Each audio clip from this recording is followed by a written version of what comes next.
Hai teman-teman, jadi pada kesempatan kali ini saya akan menjelaskan materi tentang isu sentral dan terkini dalam perencanaan pembangunan suatu daerah berbasis green economy atau ekonomi hijau. Nah, jadi pada materi pertama kita akan membahas pengertian dari ekonomi hijau itu sendiri.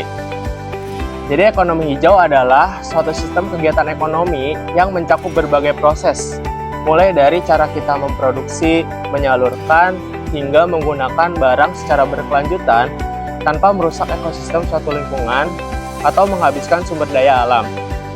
Nah, konsep ini bertujuan agar ekonomi tetap tumbuh dan masyarakat semakin sejahtera dengan cara yang lebih bersih, lebih hemat energi, dan lebih tangguh dalam menghadapi perubahan alam.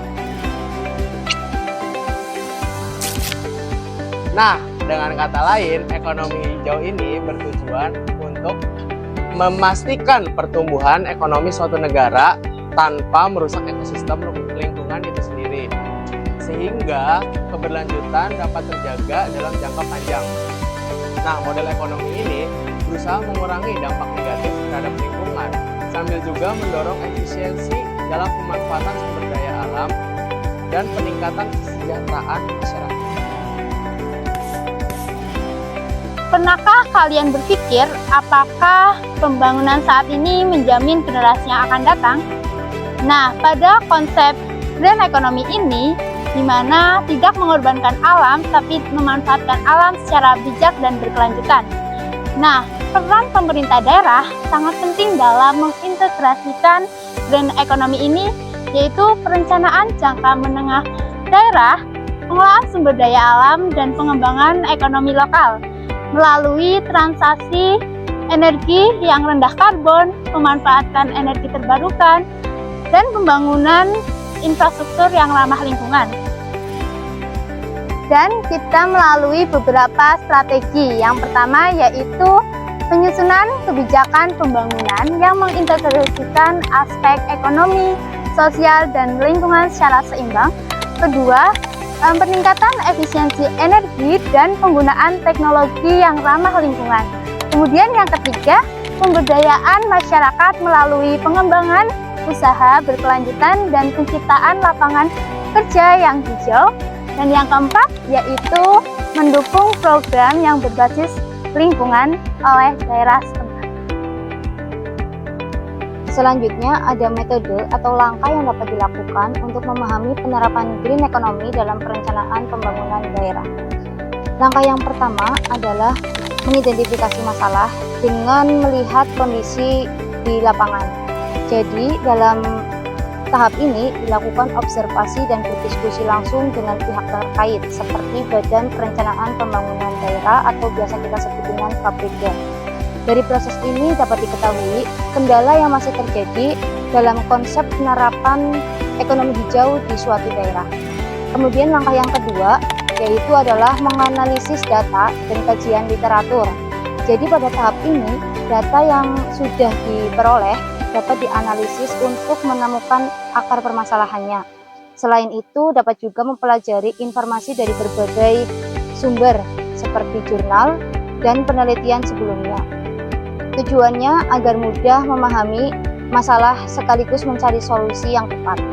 Langkah yang ketiga adalah perumusan solusi dan perencanaan program.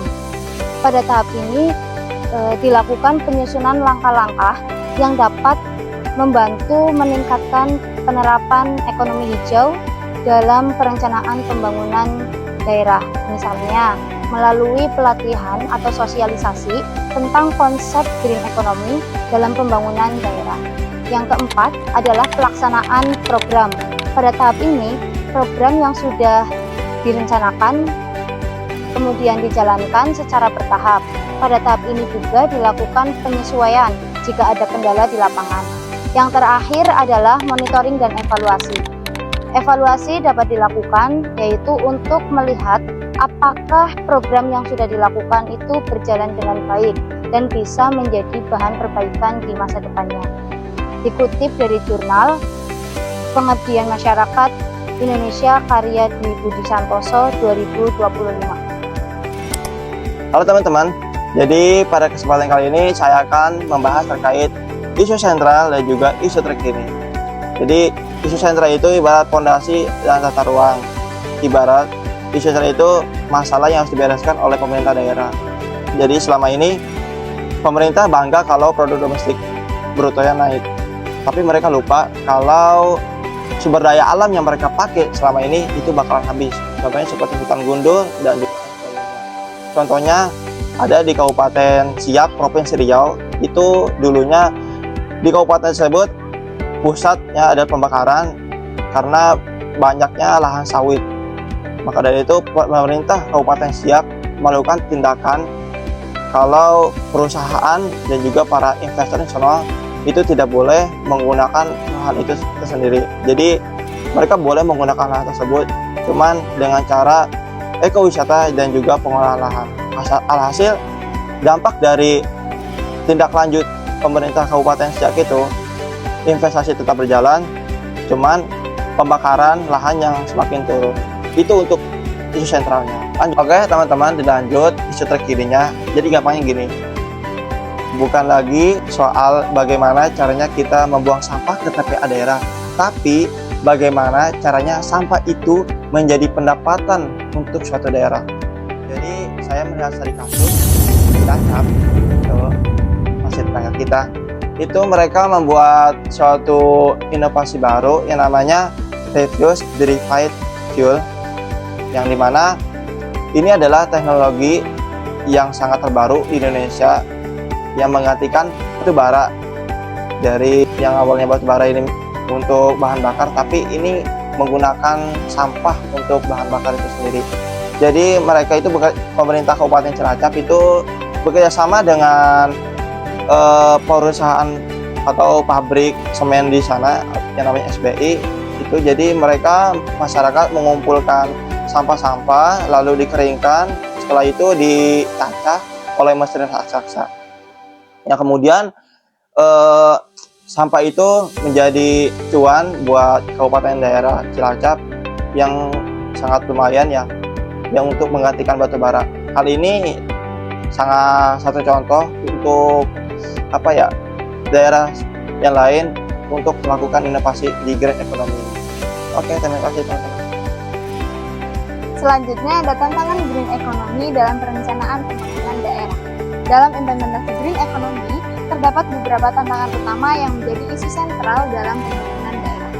Tantangan yang pertama yaitu keterbatasan teknologi dan inovasi. Dalam kemampuan teknologi lokal yang belum merata, membuat Indonesia itu masih bergantung pada teknologi impor, terutama energi terbarukan. Selain itu, rendahnya investasi dalam penelitian dan pengembangan atau R&D juga menghambat percepatan ekonomi hijau di daerah. Selanjutnya, tantangan yang kedua yaitu regulasi yang belum terintegrasi. Masih terjadi tumpang tindih dan ketidakjelasan kebijakan antara pusat dan juga daerah. Hal ini menyebabkan implementasi green economy yang kurang efektif dan membuat investor ragu untuk berinvestasi di sektor hijau.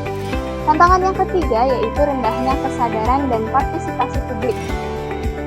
Minimnya pemahaman masyarakat dan resistensi pelaku industri menjadi hambatan serius.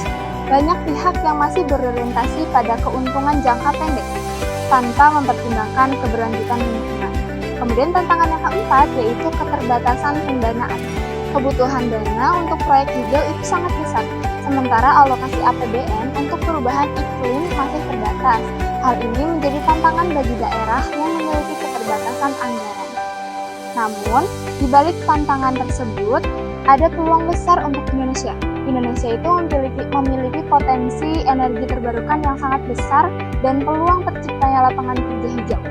Jika pemerintah, dunia usaha, dan masyarakat itu bisa bekerja sama, maka ekonomi hijau dapat menjadi solusi untuk pembangunan yang lebih adil, berkelanjutan, serta mensejahterakan masyarakat. Dikutip dari Jurnal Penelitian Nusantara, karya Nur Khalifah tahun 2020. Kata-kata hari ini Mbak Aul. Pembangunan bukan hanya tentang hari ini, tetapi tentang warisan untuk masa depan. Di tangan pemerintah daerah dan masyarakat, perubahan itu bukan sekedar wacana, melainkan aksi nyata menuju ekonomi yang lebih bersih, adil, dan berkelanjutan. Karena pada akhirnya pertanyaan terpenting bukanlah seberapa cepat kita tumbuh, melainkan apakah bumi masih layak untuk dihuni oleh generasi yang akan datang. Halus. Jangan lupa menjaga lingkungan sekitar, teman-teman. See you.